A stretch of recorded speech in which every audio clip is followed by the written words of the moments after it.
Good afternoon, morning, evening or night, ladies and gentlemen, and welcome to JARCast episode 241. I am your one and only host, Alex. It's a sad sight indeed. Well, for those watching, of course, you can listen, which is made possible on all the platforms, your Spotify's, your iTunes, thanks to the Patreon, the Jar Media Patreon. Head over there and support us if you feel the inclination. We got some bonus vids on there that come out early. Not while I have a corona, but when things are working properly and it's not all screwed up. And, makes the audio version of the show possible and just brings it all home. Oh, that was like a while ago now. I'm sort of a bit out of it if I'm being real. Obviously I'm recording alone because I have coronavirus for a second time, which is great. It's just my luck. I had 2 confirmed tests for it. I guess symptoms started appearing. We went to London. In the last episode we talked about this. We went to London to see gorillas. And it's like, where else am I gonna have caught it? We're on the tube, like, there are loads of people on the tube not wearing masks. And honestly, it's there are so many variables. There's so many places I could have got it. It's pointless even trying to figure out where and when at this point. I've got it. I'm currently in isolation. We can't record normal Jar because of that. I can.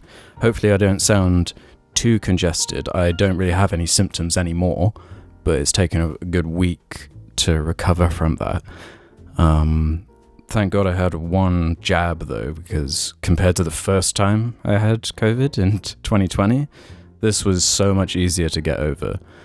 I didn't have all the breathing stuff in the same way. I have lost my taste, which sucks. That really sucks. I was not expecting that to suck as much as it does, but of course it's like a core sense. So that's annoying. That's delayed everything. Had to delay Sardonicast as well. It's kind of just screwed everything up. And some other stuff we're missing out on because of it. It's just annoying timing all round, to be honest. I mean, there's no good timing. There's no good time to get a virus, but we're gonna have to deal with it, and that's what's happening in this episode. And we'll say in like a few months ago or whatever, hey, I wonder how it would go doing a solo cast, and I threw my voice out there saying, I think I could do it. I think I can helm a solo show, and if it's just one, fuck it. Why not? And the reason I'm wearing the hoodie is because my hair is just a mess right now. I'm just a virused up COVID mess. So I'm just going to hide behind this mic and talk to you for, I guess, a normal length episode. We'll see. Obviously, there's no one to bounce off of. Well, I guess Paisley's here somewhere. I tried to get her on the couch or sofa here, but she's too well behaved. She wouldn't do it. So instead I've got a cat pillow and a zombie pigman and a bunch of other hard to explain junk surrounding me while I talk to myself into a mic. Let's get on with this. Let's do some housekeeping. That's what we normally do at the beginning of a cast. Obviously, last episode we were talking about this whole gorillas thing, and it's has an extra slant of not humor, but a slant of something, slant of drama. Now that the following episode is me by myself with recovering from COVID. God, it makes you tired as well. I'm so tired. I think my coffee's wearing off too. This isn't coffee either. This is throat coat I'm drinking right now. That's what helps me not lose my voice while doing this. P-pop is going to get the housekeeping started. We were talking about this granny that wouldn't move on the train. And the trains in the UK, or just trains, they often have the table seats where 4 people can sit. And we were a group of 4. We went over to get our table, and there was just a singular granny there who wouldn't move, and that's what this comment is relating to. That was my granny who took your spot. I showed her this cast, and she had a heart attack. Thanks, Giles, she's dead now. Notification bell rung. Well, to be honest, I don't really wish harm to many people, but if that's your granny, I mean,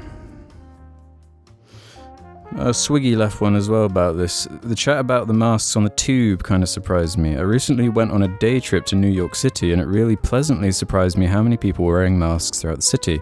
With that being said, there were a few people here and there without masks outside, which is understandable, but on the subway, there wasn't a single person who didn't have a mask on, and the actual subway cars weren't even that packed with people. Sad to hear.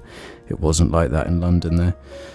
I don't know how you can exist in a city without basically being shoulder to shoulder with people. Unless, I guess you could try and travel off peak all the time, but you can't predict like who's going to be where and when. It's just so many people. What is even weirder about it is that out of the group of the 4 of us that went, I was the only one that got it. So I either have like the weakest immune system, or I'm just unlucky, or whatever this virus is, I don't know. But the real sad result of all this is what Make It Motion left a comment alluding to. When is the Free Guy review coming? This is what bummed me out the most. Not delaying Sardonicast, none of that. No, not being able to see Free Guy. That's what's got me down bad. Because I've seen so much good stuff about this movie. So many discussion threads and early reviews and just YouTubers talking about it. I wanted to see it for myself, and of course it's not on VOD anywhere. So you have to go to the cinema to see Free Guy. And man, it just sounds like the exact kind of thing I'm looking for. So many references. It sounds like there's a whole segment with like a Marvel scene and a Star Wars scene. And all these Easter eggs, these goodies in the background, so many gamer references. It sounds perfect, honestly. It sounds like a perfect Jar movie, the kind of stuff we'll put up there for, end of the year best of discussion type stuff. And it's just a bummer that we've missed out on that one. But, well, we haven't missed out on it. We've just missed out on that early coverage. We will see it. I've just got to isolate until that's over and I'm over the virus and I'm not spreading it anywhere. But we will see it. Ryan Reynolds will not elude us on this day. People are enjoying it though. It's got like a pretty high Rotten Tomatoes, as if that means something. And, people like Ryan Reynolds and Reddit likes it. Things are happening. Things are getting exciting out there. And it's fitting too as well, because a new Eternals trailer dropped. A new one, the final Eternals trailer, and the Eternals is one of the 58 Marvel movies. I guess there's stealth dropping at the end of the year. There's another one about rings. It's the Secret Rings or something. I think I watched that trailer as well. But the Eternals has been long teased on Jar. It's been one of our most hyped movies of probably in the history of Jar, to be honest. Kumail Nanjiani. It looks awesome. Loads of action, and there's these monsters coming in, because the previous trailers were a bit more ambiguous, a bit more vague with what they were showing. They didn't really allude to what the story was even about, and of course this trailer, boom. When Thanos fucked the world, it really fucked it even more when they brought people back, so then the Energons went all off base, and then you have the Eternals fight. And then they're just punching CG dogs and birds, and looks pretty cool, to be honest. It looks like the sort of thing I'm looking for from a Marvel movie. I jumped to the visual effects, at least they're pushing it a bit, because I've been watching these DC movies, Wonder Woman 84 again, and it's oh my god, the CG and the action here is so obnoxious and unwatchable. And at least with this Marvel affair, it looks like a comic book page, it looks suitable.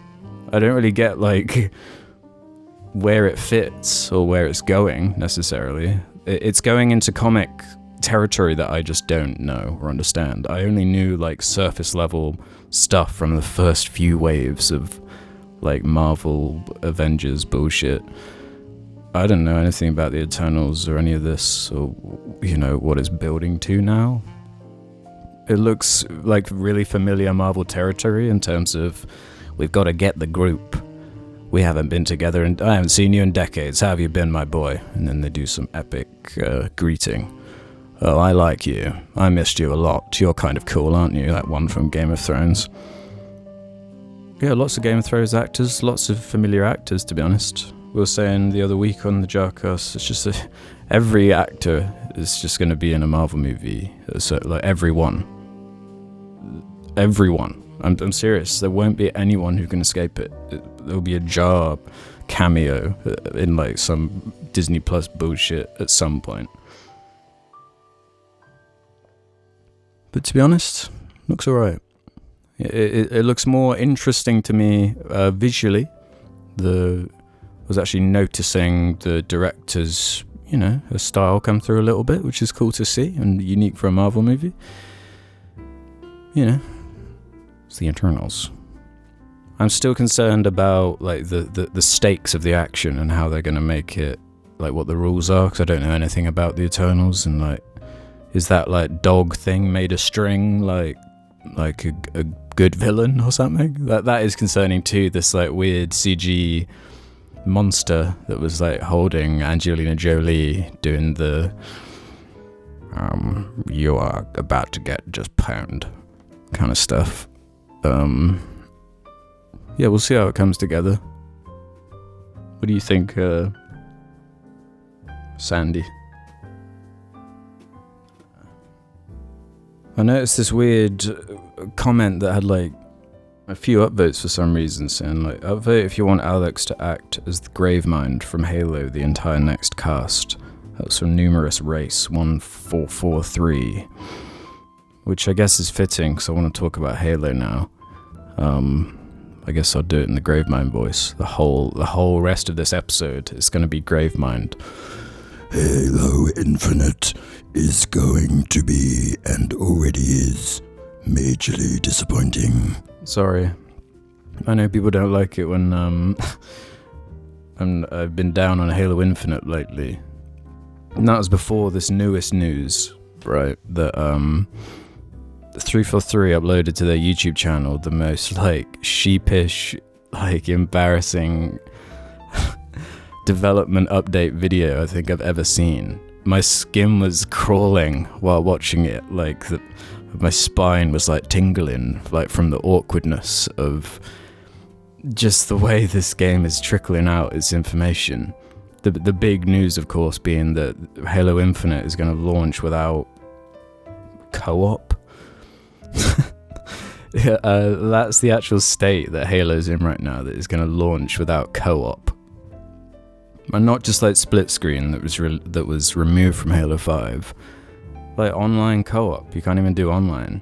Right? Like, because it's going to come in the second season of the seasonal model thing they're doing. And Forge as well is also going to be not there at launch, because they learnt a lot from Halo 5 and how that model was like not satisfying, and the whole community really pushed back against that and complained about how it probably murdered the player base somewhat, that when you release a game and it has nothing to it and then a year later suddenly it has more, well, you've kind of killed your first impression. So what is the, like, it's all well and good getting Firefight like a year later, like, okay, I guess they're just relying on the free-to-play model to carry it. Yeah, so the other big news was Forge. Like, they've finally just said, like, it's not going to be there at launch. And so on top of assassinations, and you can assume theater as well, it's probably not going to be there. Maybe some form of it. It's hard to guess, because Halo 5, like, the theater in that game was busted as hell, too. I just don't trust their output, and this just makes me even more concerned. Like, Darkstar left a comment saying, Halo news has just come out revealing there won't be co-op campaign and Forge at launch. After a year of delays and all the other behind-the-scenes shenanigans, does this make the Jar Boys even more skeptical of the game? For me personally, co-op is a big part of Halo and has brought many memories, but it not being there at launch is worrying, and for me, a deal breaker to buy this at release. It's like, you can make excuses for Forge, I guess, but co-op? What is actually happening with this game? Like, Halo and co-op are peanut butter and jelly. That all of my early Halo memories are playing co-op whether it be online or split screen in like other people's house. That was like the allure of Halo, that mystery of Halo, and how it's like people coming together and connecting with this piece of software that was so mysterious and had this whole package, this whole allure to it. I don't know what Halo is anymore. It's like identityless. Its whole thing now is just to be like, well, we don't even know what the campaign really is. It's like an open world Joseph Staten in this newest thing kind of insinuated that it's like missions you can play in any order you want, and it's like clearing bases and stuff. Just the way they talk about the game as if they've made all these changes to the way they're building it into this like live model, as if they're doing us a favor, as if they're doing us a service, as if anyone asked for it. Who asked for this? What would have been wrong with just like a standard Halo game? You know, like it's annoying me more and more, like the more this is going on, and how, like the longer this is going, because they've been developing this game for 6 years, if not longer, and it was supposed to come out a year ago. What did that game look like a year ago? There's going to be like an interesting Jason Schreier article about this at some point, because I mean, something is really wrong with this game, in my opinion. It's just not in an acceptable state based on the track record of Halo, and even the track record of 343. I cannot believe this game is going to launch with less stuff than Halo 5. And that was one of the big critiques of Halo 5, was that it was bare bones and empty. So all we're going to have is this campaign, which is like a Far Cry type thing, and this multiplayer with big team and I guess a few modes, but you can assume without Firefight, without Forge. Even when Halo 5 came out, it was with like a new game mode we hadn't seen before that admittedly did suck and was designed around packs, that being Warzone. But that was there, that was new, that was still something. And I know like standards are different now. My standards are based on what Halo used to be and what Halo used to mean. And that whole, like, that franchise was like a monster back in the day. And it's like such a fucking duckling now. An ugly duckling. That's like, all it can do is just copy the industry. It can't even be itself anymore. And they haven't learned a thing from 4, 5, and now it seems Infinite in terms of 4. What's the inherent design philosophy? Oh, let's go down the same line as Halo Reach in terms of let's make this more about like classes and weapons dropping down like unlocks and shit, and all this Call of Duty quick time to kill based bullshit. That sucked. No one liked that in 4. Oh, what's the trend around Halo 5? Oh, it's packs and esports stuff.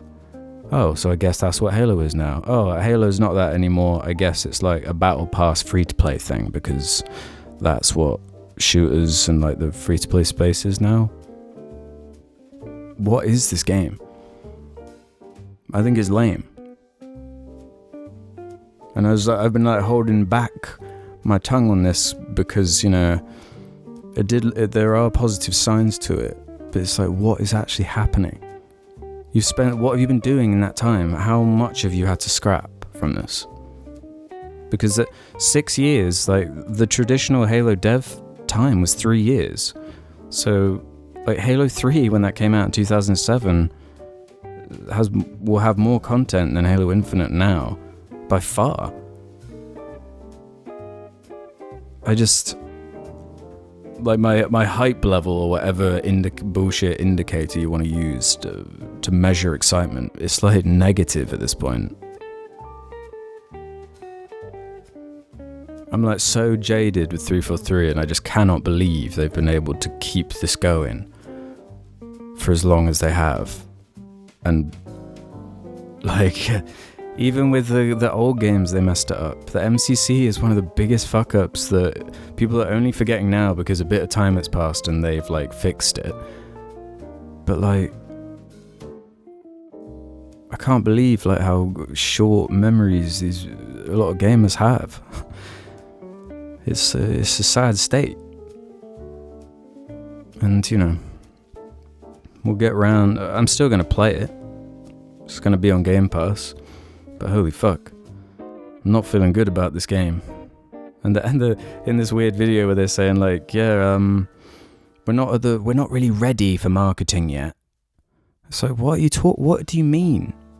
Yeah, we'll show you the campaign. Like, so the marketing used to be a huge part of that mystery in Halo and that huge allure. Those trailers for Halo 3, ODST and Reach, they had those big bombastic trailers. There was like a trajectory to the quality of the advertising and just like what to expect from this franchise. And genuinely, as soon as 343 took it over, it became like trash schlock that just was something else entirely. And it's been going down each release since then. Taking hold of it, I swear to Christ. Yeah, maybe I'm feeling too negative on it right now, I don't know, but like seeing what is coming together and like where the priorities are and just this store and the shader system and just all this shit, don't feel good about it. Obviously there's lots of jarling Halo fans out there that might feel differently. Let me know in the comments. I want to talk to Jim and James about this on the cast next episode too. Kind of get a read on that, because it's interesting and it's like, of course. But they're making like an effort to be more honest, which is like funny at this point, because it's just making it seem like more and more like a mess, and that it's just a project that's completely gone out of control, like exactly like Destiny 1. It's bizarre. Which Joseph Staten was there for as well. In other news though, as we sort of wrap up the first half here, we can talk about a couple of things I've actually been like watching, playing, enjoying in quotes, while my fucking eyes are streaming and I'm sneezing. It's the sneezing part that was really getting me this time. The virus wants to spread, so it's making you sneeze like fucking crazy. Like to the point where your chest like hurts from sneezing so much. Losing lots of fluids as well. You got to keep your throat coat up and ready. But Hades dropped on Game Pass, and I've been hearing about Hades since it won. I think it won like a Game of the Year award or something. It's from the Bastion devs, and I love that game Bastion, and I heard lots of good stuff about like Transistor or whatever, but it's been about Hades is the big one. It's their big like everything has come together type moment, and yeah, it's amazing. I can believe how good it is. It's because I've been playing a bit of Destiny 2 at the moment, because I do want to make a video on the current way that game sits in my mind, but Hades is just so smart just in that design, the reward systems, just every single failure, even though you are failing, it still feels like you're going forward.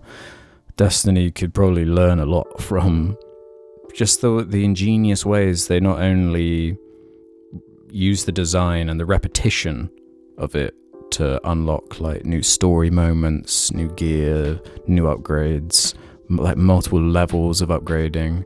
It's like the exact kind of thing that like just properly gets me addicted. And the whole like Greek aesthetic, the Greek gods, love that side of it. You got your Zeus, your Aphrodite there. They've got different abilities and powers. And I just happened to be reading like a book on the Greek myths, so that's like a cool overlap there too. So it's nice seeing faces to the words I've been reading, and it's just an amazing game. It does remind you of the good old days sort of bullshit, It did remind me of jumping into Bastion that first time, being like, oh yeah, they know what's up. That music, just the look of the game, the whole style, the animation. I'm really into it, and it's really replayable, which is a big deal, I've never really fucked with these like roguelike type games, but this is a damn good one, man. It's on Game Pass, it's been out for ages, it's on Switch. It would be really good on Switch, I think. So big thumbs up to Hades. And yeah, I won't say too much about Destiny 2, because I guess I'll save it if I get this video done. But I've like played through, I guess, this season's story. I at least wanted to do one of the seasons, because of course Destiny has a seasonal model now, and holy fuck, their FOMO shit is like next level. But I wanted to at least finish one of the seasons that I bought, I guess, because I accidentally bought the Beyond Light expanded edition that I like included a bunch of seasons.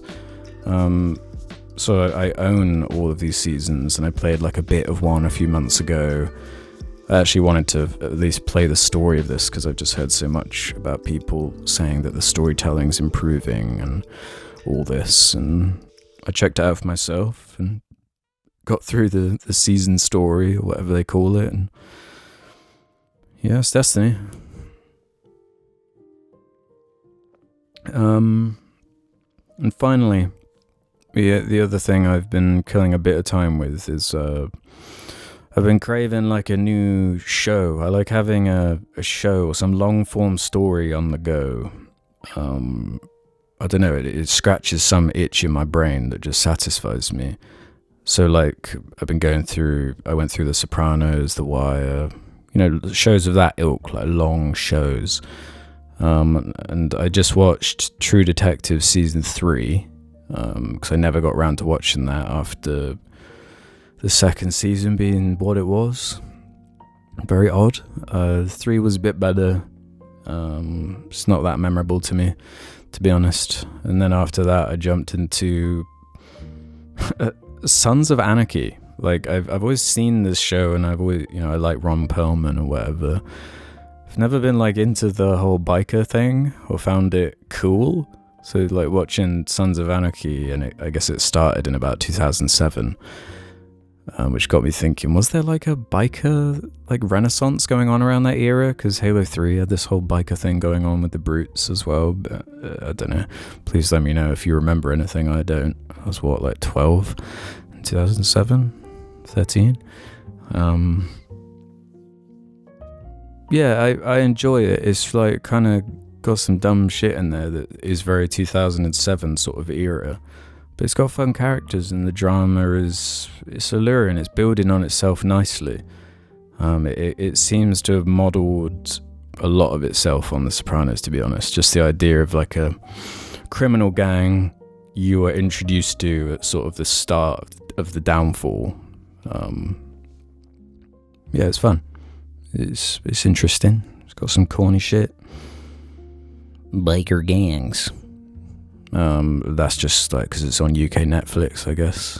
Just caught me at the right time. Just one of those. You just need to catch me at the right time. I'm too elusive. Like these messages are about to be. I'll see you after them. Oh, guess what we got in store for you today, lads? Germany t-shirts. Oh, check the description below. Oh. Welcome to the second half of the Media Posdact, where we head over to the Reddit suggestion thread on r/JarMedia, where you can leave any questions you would like for us to answer. Alright, is that clear? r/JarMedia, not r/FNAF. r/JarMedia, alright? Adventurous Airline is going to get one going. It's going to get us going. I mean, what? Question for Alex. Any reason why you haven't been uploading that often to IHE for the past year and a bit? Just curious because I really enjoy your videos and miss seeing them more frequently for gooning purposes. Game on. So this is actually a question from a couple threads ago, but I just left it there. Just sort of waiting for the right chance, and I feel like the time is now. In this kind of creepy image we have going on with these mics that I just wanted to have up there, like kind of like snakes, like hydras, branches of heads. But yeah, instead of dodging the question, I guess I'll just answer it. It's a lot of different reasons that I guess started with the COVID lockdown thing. More specifically, getting COVID that first time. I've never been wiped out by something like a disease or an affliction like that in my life. And what I mean by the timing of all this is it probably... I've been getting to that burnout point for years now. I've been like pushing it and like ignoring it. So getting to a state where you're like so ill as well, and like a type of virus that lingers as well. Like these people talking about these long COVID symptoms, and it was just like all these things hitting at the right time for it to just destroy my productivity in terms of IHE videos. And I've always joked around, like, in terms of the balance in my life, I've never been able to get like a healthy balance of, there's always something lacking. Like I'm like working really well, I've got like the dog sorted and everything, but my house is a mess. Like I can't keep it clean. I've got to like, something's always falling. I can't get that balance right.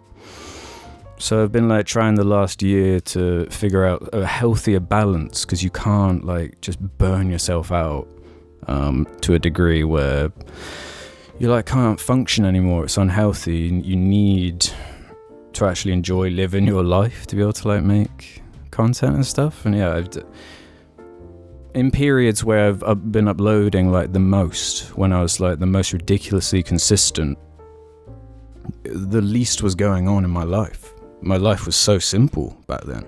It's like nothing going on. Like it was just like making vids, and now there's so much more. Like we're trying to maintain relationships with people and with your family and your friends and with the dogs, and maintaining different podcasts and stuff. I've got a fairly busy life, I guess. And yeah, just trying to jump into IHE videos and just get in deep. I've started this annoying new trend of like having 5 different things on the go at once in terms of like videos. I did this stupid thing with IHE where I kept expanding the scope of videos. Like it's about like these videos of loads of different movies in them. It's like, oh yeah, it's like this year I'm going to review all the superhero movies from the year, forgetting that every year there are going to be more and more of them. So yeah, I guess the main answer is burnout, and just being wiped. Just totally wiped and just trying to sort my shit out. But yeah, I this is why I want to go back into like a Destiny video and wrap up this superhero movie bullshit. But like, fuck me, it's just it's been a really weird time for me. Just trying to juggle like anxiety as well. That was another, like that, everything just came together at the worst moment for me. And like just being in lockdown this last year, I don't feel like I can have a humorous tinge, a humorous edge to me if my mind's just like fucked up. So yeah, it's just, I think it's been a weird time for everyone. And I've always had this kind of weird perspective where the way I live and my weird life, like just, it's not like normal. It doesn't fit into the way normal people live, but I could get on with it because, you know, society was, you know, it was messy, but it was moving forward. And then all of a sudden you have this like virus that like has fucked like everything. So now there's like no stability anymore. And I guess psychologically I required that in some way. So like I've just been refiguring out my shit. During one of those lockdowns, I spent like months like redecorating, resorting like the entire house. It was like this whole thing of like, yeah, I'm going to reorganize my life to try and reorganize my brain or whatever. It's just complicated, and I honestly hate talking about it online, because it's talking about like content creators like complaints or their woes and worries or whatever. It's can come across as like really disconnected and out of touch, but you know, we're alone here. We're deep into a podcast. We can chat about these sort of things. Yeah, it's just a complicated thing.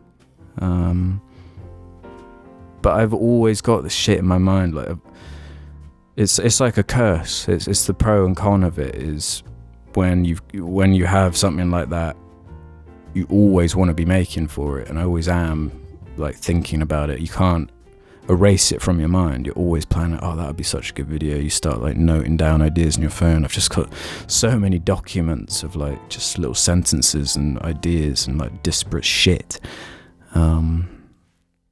But it's just, I got to get it streamlined again. Got to take that scope down a little bit. Just get back in the rhythm or something of just doing like search for the worst videos regularly, not making them like 20 movies in one specials or stuff. And because it was around that fourth 13 Reasons Why, the season 4 video I did, where it was like, that was where it was really creeping up on me, the burnout side, where it's just like, just gets ridiculous at a certain point. I just pushed it too far. And you pay the consequence. You know, it's the way it goes. Let's do this one from Tighter Than Bark On. Hello Dungars, I recently went on to listen to the favourites of 2020 JARCast so I could hear about Alex's thoughts on the Clone Wars again. I recently finished the Clone Wars, and while there are some boring arcs, it is a very great show overall in showcasing the prequels in a satisfying way. My first question is for Alex. What are some of your favourite arcs of the Clone Wars? Has Jim ever tried watching some of the episodes' arcs up to this point? What do you guys think of Disney telling more Star Wars stories in the form of TV shows? Cheers, and may the chaos energy be with you. So I went through my whole Clone Wars phase. I think that was, in 2020. Was it part of this year? Around Christmas, actually, I associate with. Yeah, the whole COVID era, I jumped into Clone Wars. I didn't do what this guy did and watch the whole thing. There was no way I was watching every episode of that show. There's just too much bad stuff in there. But there are some good arcs. That's the way to do it. I'm really bad at remembering like specific arcs, like names or whatever, but there's the really good Obi-Wan one where he like goes undercover. Like, it's really goofy, like changes his face to be someone else. But you get some good story out of that. Anytime they properly foreshadow Anakin being Darth Vader stuff, there's some actual good arcs with that. Some genuinely good foreshadowing stuff that just makes you wish there was some better type of storytelling in the prequels. But yeah, the what's his name, Pong or something? You know, the evil guy, the arc with the clones who betrays them. There's some good stuff in there, but there's some good Ahsoka arcs I enjoyed. It's alright. It's got some good stuff in there if you know where to look and how to find it. Which I mostly found by like googling what are the best Clone Wars arcs, and of course the like Order 66 bit's pretty good at the end as well. Another kind of good way of doing it is to go on IMDb, find the show, and just look through like the ratings of the episodes. You'll see like all the Jar Jar ones have like lower ratings, and some of the better episodes have noticeably higher ratings. So I think I went through just whatever the highest rated ones were, go from there, and then find out the arcs are missing from that point. And as far as continuing it in TV, I mean, I don't really want any more Star Wars movies, if I'm being real. At least for now. Like, just leave it. TV makes more sense. The serialized nature, bring it back to its roots. Just keep it simple. Realistic ad 915 left one saying, what's the most money you've spent on one singular thing that you regret? I ain't talking about spending money on video games, by the way. To be honest, what jumps to my mind is like one of those little robot vacuum cleaners, a little eco-vac or something it was called. I got it and it was doing the trick for me. It was helping me keep things tidy with the dogs. But then I got Paisley, who's a golden retriever, and those who have golden retrievers out there know that the molting that comes off those dogs is on a level. You just got to accept the fact that these hairs are just going to be on you forever. So pointless purchase in the end, that one. Regretful. Accomplished Way 118 says, I swear I saw Alex in a swimming pool in 2018. I wouldn't have thought of anything I wouldn't have thought of anything if I hadn't heard Alex saying that he goes swimming. I was just wondering, how do the jar like... you gotta read through some of these sometimes. I was just wondering, how do the jar like to be approached? I doubt Alex would want to meet a fan just in his swimming shorts. That if it was Alex anyway. Holy fuck, reading that was tough. I probably wouldn't enjoy it if I was swimming and someone up and were like, "Oh, hello, Alex. Nice shorts." I guess if you went swimming to a pool that was in Wiltshire, it was possible it was me in 2018. If it's just like a random pool in England, it's like highly unlikely. If it was one in Wiltshire, though, very well could have been, you know? As far as how we'd like to be approached, whatever the Jarlings were doing on that Gorillas Day was pretty good, to be honest. You know, just, hey, are you blank? It just goes from there. It's a beautiful thing. I got 3 more here to sort of round us out. I know this is a bit of a shorter episode than normal, but you know, as I said earlier, I've got no one to bounce off except my own mind. Mad says, "Hey lads, this might be a bit of a juvenile question, but I recently got the news that my closest friend may be moving out of state. I live in the US. And if this is the case, we won't have the means of transportation nor time to visit each other very often. I've been fortunate enough to not really experience anyone close moving far away, so I'm not quite sure how to deal with this. My question is, have any of you boys experienced someone close moving far away? Were you able to maintain the relationship despite the distance? And if not, how did you deal with the distance being the cause of ending relationship? Thanks for all you guys do. The cast has really helped me through some rough times." It's a big thing, I guess most people have to deal with at some point. And to be honest, it's something I've dealt with loads of times in my life, being someone who as a kid like moved around a lot. I've got that cliche backstory of like, speaking of 13 Reasons Why, like that character Annie, it's like, "Oh yeah, I've moved around all my life. I've never had a place." Yeah, so I've gone through a series of like, you know, having like a best friend, like when we lived on Jersey Island for a few years, and you got to move on, you got to like move away when you know, the family moved and all this stuff. And that was before you had like social media, so it was just straight up, probably never going to see you again type stuff. It's pretty sad, really. But yeah, at least you have that. You can keep in contact fairly easily now, at least with text and stuff. It's not the same thing. You can call people up. You can do that stuff. As far as how to deal with it, I don't know. I ain't got any help for you there, my friend. It's just the way it goes sometimes. People have like different trajectories that go in different directions. You can't always be held to one geographical location. It's just a sad reality of things, I'm afraid. Big Lad Luke has a penultimate one here. Not a question, but a quick bit of appreciation for you boys. Recently I've made a group of friends in college and we often go out. We go to Manchester most times. Manchester is about a 45-minute bus ride away from me, so in total I'll be on the bus for 1 hour and 30 minutes there and back. Oh, sorry, this one probably won't fill it for you. Each time I've been out, I've been catching up on the JARCast on the bus, and it's always made my day. It's genuinely entertaining travelling thanks to hearing you lads argue about whether ripped or shredded means more muscle. I got to pause there for a second because now I'm alone, I can really mention how much that fucking debate pissed me off so much.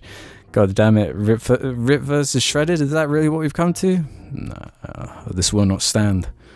This will not stand on Jar, I tell you. We also went to York last month, which was a 4-hour coach journey each way. Coming back listening to the cast is such a pleasant memory. The evening sun overhead, some nice views, cold air conditioning, and listening to you all question whether an ape or gorilla is scarier.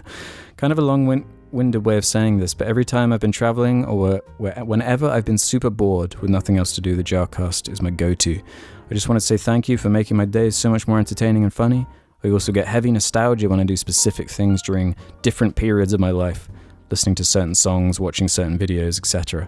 so I can't wait for the inevitable nostalgia I'd feel for the 2021 era of JAR in my life. I guess if I were to turn this into a question, I'd ask if any of you boys have ever been up north, and if so, what did you think? I think this was asked in an earlier cast, but this was probably a few years back, so you might have been up there again. Not since COVID time. Sorry for the long post, and thank you so much, Gooners. Have a great week. Yeah, I've been up north. The Beltmans have family up there, ties to the north. It being so far away, though, does mean it's only been up there a handful of times the last 10 years or so. But I enjoy it when I do go there. It's a different vibe. People are different. People a bit friendlier, I reckon. We sort of stay in the Fleetwood kind of area, which I don't know. I don't know what like the rep of around these places are or anything. It's nice to be by the ocean. It's not like a northern thing specifically, but I can't speak too much to like the actual culture or whatever and how that is different, because I haven't really lived up there. I've only really visited family, and it's more about the family when you're visiting in that kind of way instead of exploring a city or whatever. I do need to go up north and properly explore the cities and whatnot. I've really got that itch now after the COVID lockdowns to sort of explore the world a bit more. You don't realise what to appreciate until it's sort of taken away from you a little bit.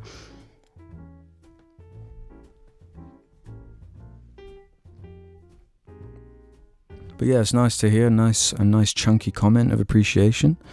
That always inspires to keep us going. Let's end on this one from r/Jar Media, who has, it's not really a question, more of an observation. Given that most forms of chocolate come from cocoa beans originally, how do you boys feel about chocolate milkshakes being bean smoothies? Thanks, lol. This is deep. This has layers of beans for us to unpack. I think there is something to this. Really, there actually is something. There's some truth to this coffee bean. They are beans. Beans aren't linear. Beans aren't just baked. Beans have cocoa content if they're cocoa beans.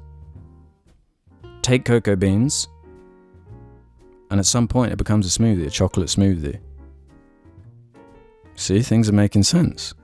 Things are coming together. The beans cannot be stopped. But seriously though, I guess you could argue by the time whatever form of chocolate is being put into those smoothies, unless it's like some proper vegan, like, yeah, we've made an effort with this one. Like, this is pure cocoa bean milkshake here, my friend. I assume like the actual contents of cocoa bean in like whatever like a McDonald's chocolate milkshake has in it, it's probably quite minimal, so I wouldn't call that a bean shake. Maybe more of a, yeah, go to like a nice tucked away cafe, a little vegan cafe, and get a proper cocoa bean smoothie, in which case I would say it is a bean smoothie. This is another one I'll probably have to bring up to the boys next episode, and will probably wind up being like a 45-minute discussion. We have ways of just elongating this stuff, you know. And to think there was once a point where I was like, oh, how am I going to fill out a JARCast this week? Like, nothing's happened. I hope you've enjoyed this episode anyway. It's quite weird. It's really fucking weird. I'm like dazed and confused. I'm out of it. Don't know what I'm talking about at this point. Hope you've enjoyed. If you've made it this far, keep supporting the show if you can. And we'll see you next week, where hopefully everyone is back and it's not just me alone in COVID. Thanks for watching.